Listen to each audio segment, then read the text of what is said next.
Welcome to learn with Mubashra. आप हाजिर हैं एक नए प्रोग्राम में एक नए मेहमान के साथ। हमारी आज की मेहमान है खदीजा अब्बासी और वो हैं लैंग्वेज पैथोलॉजिस्ट। उन बच्चों के साथ काम करती हैं जिन्हें बोलने में मुश्किल होती है, जो ज़रा देर से बोलते हैं, और उन पेरेंट्स को गाइड करती हैं कि वो अपने बच्चों को मुआशरे का, सोसाइटी का एक अहम और एक मुफीद फ़र्द कैसे बनाएं। साइकोलॉजिस्ट हैं और माशाल्लाह छोटी सी उम्र में बहुत कुछ जानती हैं। हम बात करते हैं खदीजा से। खदीजा, सबसे पहले खुशामदीद। Thank you so much, Mubashira, as you invited me in your program. आपका बहुत शुक्रिया। लाज़िमन आप बहुत बिज़ी होंगी, क्लिनिक्स में जाना, स्कूल्स में जाना और पेशेंट्स के साथ आप बहुत ज़्यादा बिज़ी होंगी, लेकिन आपका शुक्रिया कि आप मेरे प्रोग्राम में तशरीफ़ लाई। खदीजा, ज़रा अपना पहले तारुफ़ करवाइएगा थोड़ा-सा। Okay, basically, my name is Khadija Abbasi, and I'm speech हाँ, language pathologist, child psychologist. Recently, I'm working in Impact by Psyche Consultant, जिसमें हम एक मॉर्निंग प्रोग्राम रन कर रहे हैं, जिसमें हम ऑटिस्टिक बच्चों के साथ या माइक्रोस्पेलिक या फिर जो भी सीपी से रिलेटेड है, डाउन से रिलेटेड है, इन कैटेगरी के साथ जो है वो काम कर रहे हैं। और इवनिंग में हमारा जो प्रोग्राम है बेसिकली ये उन बच्चों के साथ काम करना है जो कि डेली बेस पे नहीं आते, लेकिन उन्हें सेशंस की ज़रूरत है, लाइक वीक में 1 to 2 टाइम्स वो विजिट करते हैं क्लिनिकल सेटिंग को, और वो बहुत ज़्यादा सवियर कैटेगरी के अंदर फॉल नहीं करते, तो हम उन्हें इवनिंग प्रोग्राम के अंदर जो है वो देखते हैं।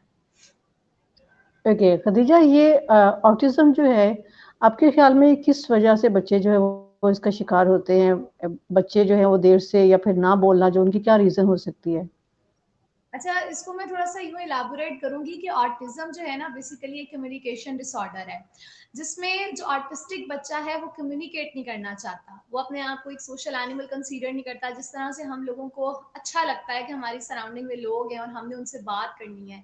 लेकिन ये बच्चे जो हैं वो माशरे के अंदर रहते हुए माशरे से कुछ आइसोलेशन सा जाते हैं कि like they don't want to communicate with other people, even their parents. ठीक है, विद देयर पेरेंट्स भी इन लोगों की कम्युनिकेशन गैप होता है। बेसिकली ऑटिज्म क्योंकि कम्युनिकेशन डिसऑर्डर है, तो इसकी जो कॉजेज हैं वो बहुत सी हैं, लेकिन अभी तक कोई साइंटिफिकली हम लोगों ने कोई प्रूव नहीं देखा कि ऑटिज्म सिर्फ एक स्पेसिफिक रीजन की वजह से और यही स्पेसिफिक रीजन है जो ऑटिज्म की वजह है। लेकिन जो स्टडीज कहती हैं, जो हम लोगों ने ऑब्जर्वेशन की हैं, उसके अकॉर्डिंग ऑटिज्म जो है, जिस तरह हमने पढ़ा है न्यूरोलॉजी की टर्म में, कि जैसे फ्रंटल लोब होता है हमारा ब्रेन का, जो हमारा सामने वाला जो ये हिस्सा है, 4 लोब्स है ब्रेन के।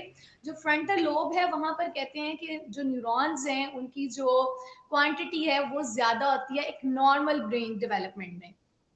तो जब हुँ, वो हुँ। ज्यादा होती है न्यूरॉन्स, तो न्यूरॉन्स के अंदर क्योंकि जंक्शंस होती हैं, उन्हें मैसेज को ट्रैवल करना होता है। जब मैसेज ट्रैवल करने के लिए वो जंक्शंस वहां पर मौजूद नहीं होती या इतनी थोड़ी होती हैं कि मैसेज ट्रैवल नहीं हो पाता है, तो उस वजह से उन्हें इंटरेक्शन करने में या बोलने में या बात को समझने में जो है वो प्रॉब्लम आती है। बेसिकली ये बात को अंडरस्टैंड नहीं करते। मोस्टली हम कहते हैं कि ऑटिस्टिक बच्चा बात नहीं कर रहा, उसकी रीजन यही होती है कि उसकी रिसेप्टिव लैंग्वेज डेवलप नहीं हो रही होती है। और रिसेप्टिव लैंग्वेज तभी डेवलप होगी जब न्यूरॉन्स एक न्यूरॉन को जो है वो मैसेज ट्रेवल करने में आसानी देंगे। लेकिन वहां पर क्या होता है, क्योंकि जंक्शन ही नहीं है और इस वजह से जो है वो मैसेज ट्रेवल नहीं हो रहा। इसके अलावा कहते हैं कि बहुत से ऐसे बच्चे हैं जिनके पेरेंट्स अपनी बिजी रूटीन की वजह से उन्हें टाइम नहीं दे पाते हैं, और उन्हें जो है वो जब टाइम नहीं मिलता है तो वो कम्युनिकेशन नहीं सीखते हैं। घर में मेड्स के साथ बच्चे इन्वॉल्व होते हैं, मेड्स उन्हें फ़ोन दे देती हैं या खुद फ़ोन यूज़ कर रही होती हैं। तो बच्चों की जो है वो बोलने की जो सलाहियत है उसके ऊपर बहुत ज़्यादा ये चीज़ असरअंदाज करती है। और ऑटिज़म जो है वो अमूमन हमें 2.5 साल 3 साल की उम्र में पता चलता है कि बच्चे को जो है वो ऑटिज़म है। ओके, तो पेरेंट्स इसको कैसे देखते हैं? वो बच्चे जिनके बच्चे इस तरह के इस मर्ज़ का शिकार होते हैं, तो वो पेरेंट्स कोऑपरेटिव होते हैं या बच्चे को फ़ोर्स कर रहे होते हैं, नहीं तुम बोलो, नहीं तुम ज़बरदस्ती उन पे कर रहे होते हैं, या फिर वो इस उनकी प्रॉब्लम को समझ रहे होते हैं? ओके, अच्छा, मैं आपको बताती हूँ कि बहुत से पेरेंट्स हमारे पास आते हैं जो इस बात को समझते हैं कि हमारा बच्चा किसी प्रॉब्लम के साथ आया है। हुँ, हुँ। लेकिन मोस्ट ऑफ द टाइम उनके समझने के बावजूद उनको हम हमेशा उनकी मैं काउंसलिंग करती हूँ कि आपने बच्चे को प्रेशराइज नहीं करना बोलने के लिए। जब बच्चे की नई नई स्पीच आती है, पेरेंट्स काफी ज्यादा एक्साइटेड हो जाते हैं, उनसे ज्यादा उनके ग्रैंड पेरेंट्स एक्साइटेड हो जाते हैं। Now if you will speak then I will give you the item, I will give you your रीइंफोर्सर।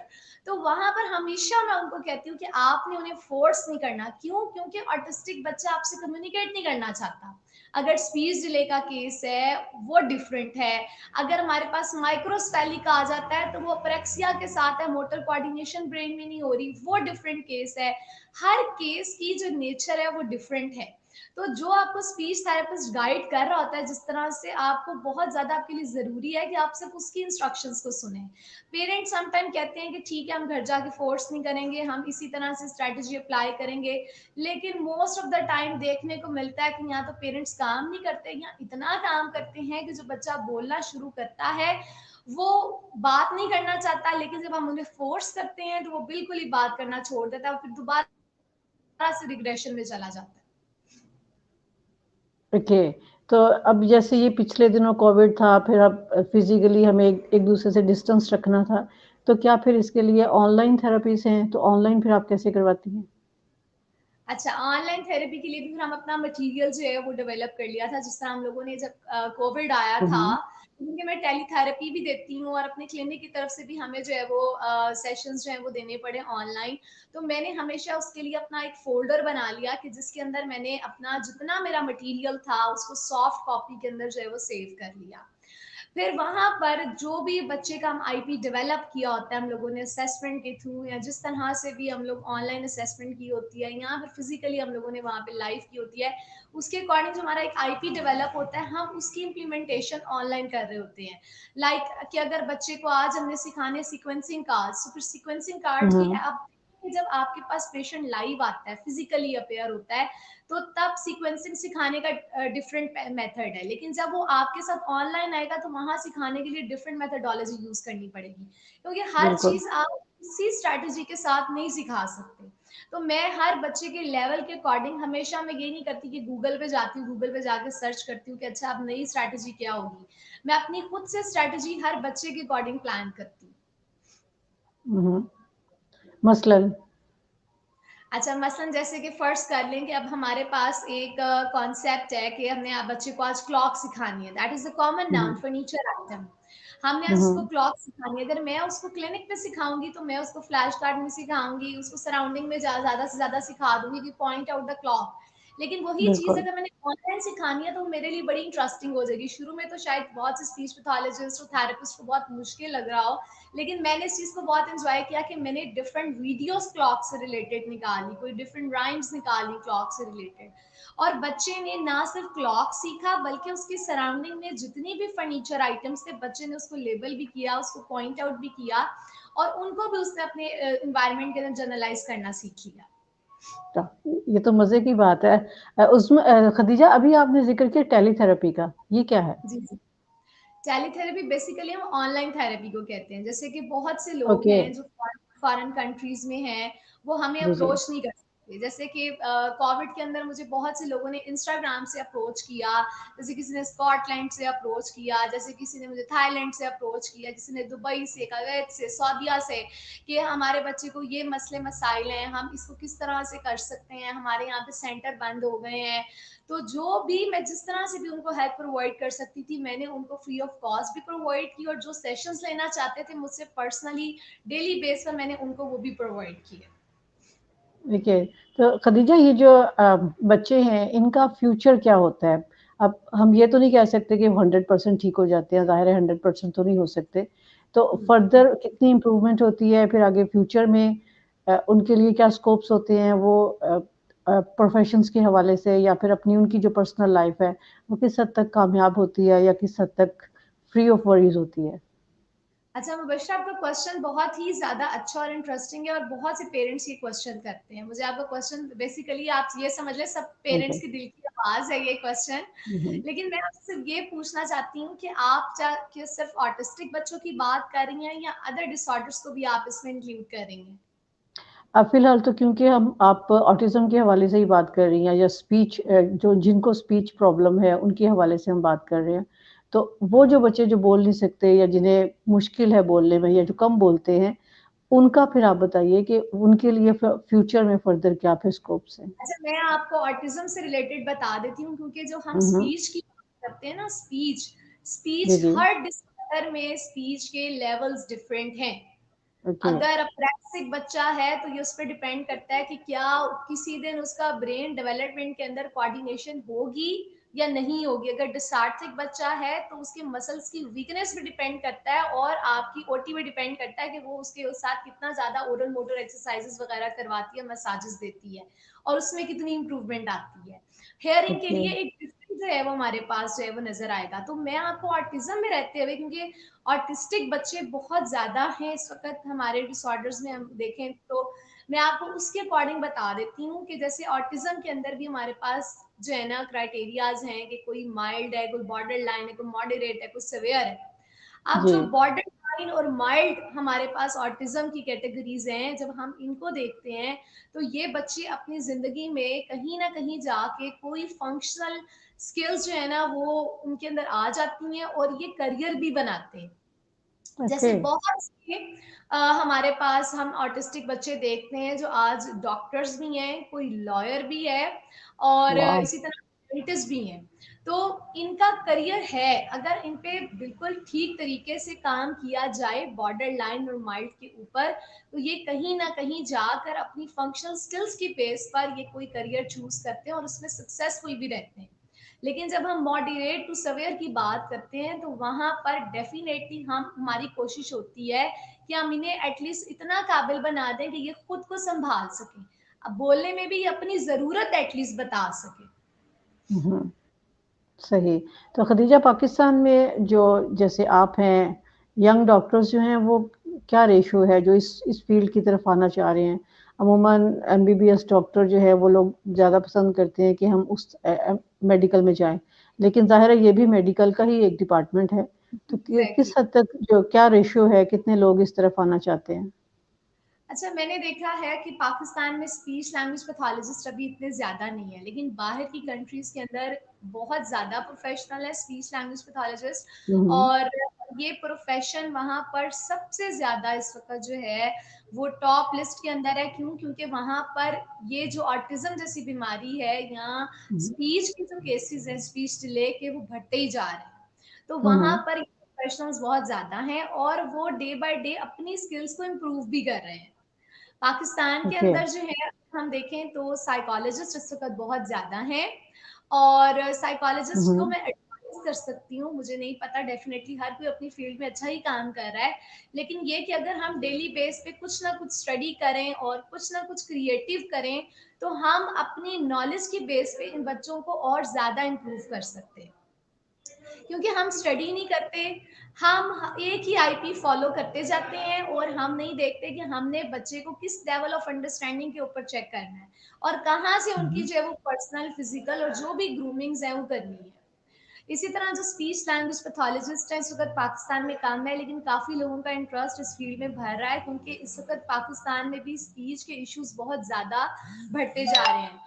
आपको आप ये देखें कि 10 में से 1% लोग जो है ना वो जरूर आपको केस जो है वो नजर आएगा कि लोग जो है ना वो कहेंगे कि हमारा बच्चा बोल नहीं रहा, हमारा बच्चा बोलता है तो तोतला बोल रहा है, या स्टैमरिंग के इश्यूज आपको बहुत ज्यादा नजर आएंगे। और आपको ये है कि स्ट्रोक जो है वो अडल्ट पेशेंट्स में स्ट्रोक इतना ज्यादा कॉमन हो चुका है कि उसकी वजह से स्पीच इश्यूज बहुत ज्यादा बढ़ते जा रहे हैं। ठीक। तो खदीजा, आप क्या कैसे गाइड करना चाहेंगी स्पीच पैथोलॉजिस्ट को या फिर पेरेंट्स को कि उन्हें किस तरह शुरू से ही, क्योंकि ज़ाहिर है जितना छोटा बच्चा जितनी जल्दी उसकी तरफ तवज्जो हो जाए, जितनी जल्दी उसकी ट्रीटमेंट शुरू हो जाए, उतना ही अच्छा जी। है। तो आप उनको कैसे गाइड करना चाहेंगी? अच्छा, मैं मुबशिरा उन्हें इस तरह से गाइड करना चाहूंगी कि बहुत से जैसे हमारे पास आते हैं, सॉरी, जैसे बहुत से पेरेंट्स हमारे पास आते हैं, पूछते हैं कि अब हमारे बच्चे के साथ अगर ये इशू हो गया है, हमने लेट तो नहीं कर दिया, क्या अब हमारा बच्चा कभी बोलेगा कभी नहीं बोलेगा। मैं आपको कुछ एग्जांपल्स देती हूँ। जैसे मेरे पास बहुत से बच्चे हैं, एक बच्चा 10 साल की उम्र में बोला है, कोई 11 साल की उम्र में बोला है, हम्म। और कुछ 13 साल की उम्र में उनकी speech functionally but they started to speak. ये अल्लाह ताला के ऊपर डिपेंड करता है कि उसने किसको किस वक्त जुबान देनी है। ठीक है, हम उसमें पूरी पूरी एफर्ट कर सकते हैं, अपनी पूरी रिस्पॉन्सिबिलिटी के साथ उस केस को डील कर सकते हैं। पेरेंट्स का जो यहाँ पर काम है ना वो ये है कि बीइंग अ पेरेंट, जब आप किसी स्पीच पैथोलॉजिस्ट या किसी भी प्रोफेशनल के पास जाते हैं, अगर वो आपको कोई एडवाइस करता है तो उसको सीरियस लें।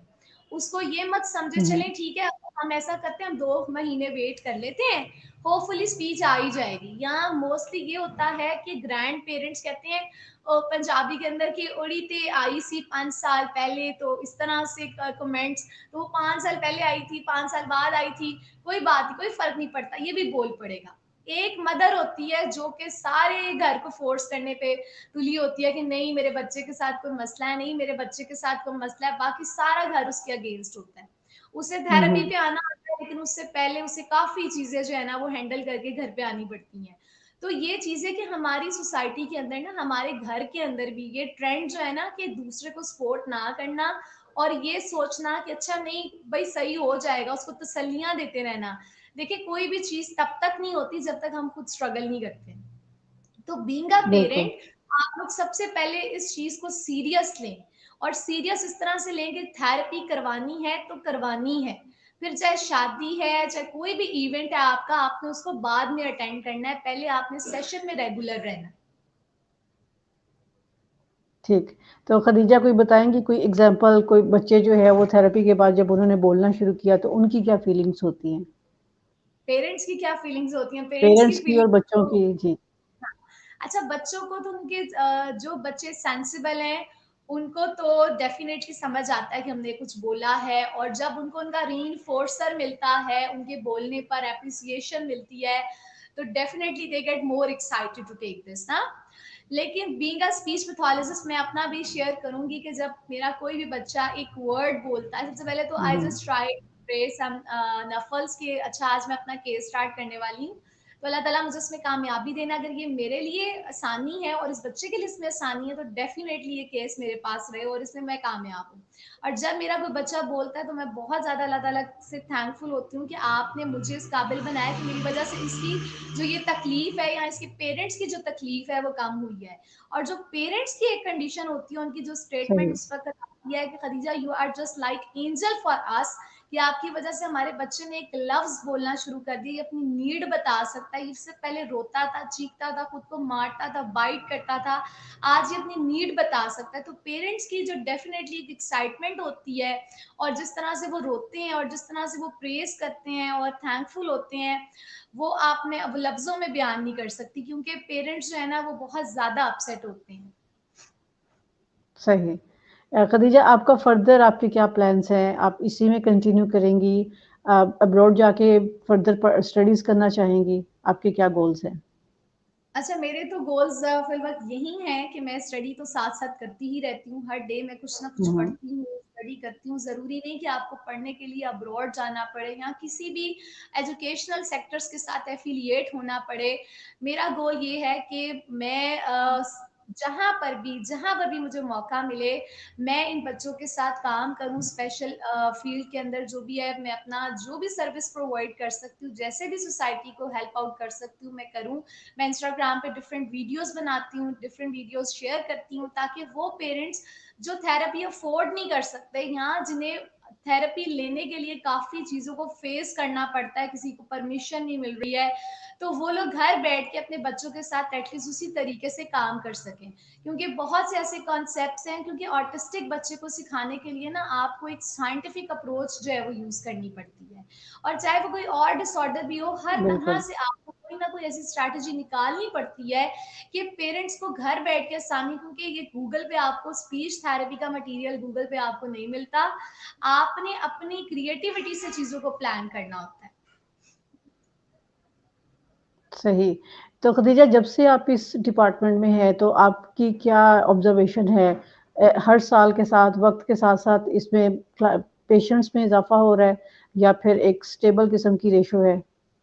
नहीं, हर साल पेशेंट्स में बहुत ज़्यादा इज़ाफ़ा होता जा रहा है। हुँ, हुँ।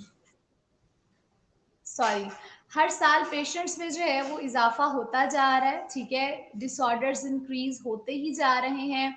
और क्योंकि ये एक ऐसी बीमारी है ऑटिज्म, जो कि मैंने आपको बताया ना सिर्फ पाकिस्तान में बल्कि आउट ऑफ द कंट्री, या जितने भी इस वक्त हमारी कंट्रीज हैं वहाँ पर ये बीमारी फैलती ही जा रही है, ये डिसऑर्डर। और इसकी ज्यादा रीजन जो है वो आपस में कम्युनिकेशन ना करना है, और जिसकी वजह से हमारी जो स्पीच एरियाज हैं उनकी डेवलपमेंट नहीं होती। जैसे स्पीच एरियाज हमारे ब्रोका एरिया और वर्निक एरिया है, वहां पर उनकी डेवलपमेंट नहीं हो रही होती जब आपस में कम्युनिकेट नहीं करते एक दूसरे से। तो डेफिनेटली हर साल इसमें इजाफा होता जा रहा है, जो कि मैं देखती हूँ कि अब हमने अगर इंटरव्यू करना है, कोई स्पीच थेरेपिस्ट हायर करना है, तो हमें बहुत मुश्किल होती है। क्यों? क्योंकि वहां पर स्पीच पैथोलॉजिस्ट के पास भी इतना सफिशिएंट नॉलेज नहीं है कि वो प्रॉपरली जो है वो गाइड कर सके, और अगर उसके पास नॉलेज है तो वो उसकी एप्लीकेशन नहीं कर सकते हैं।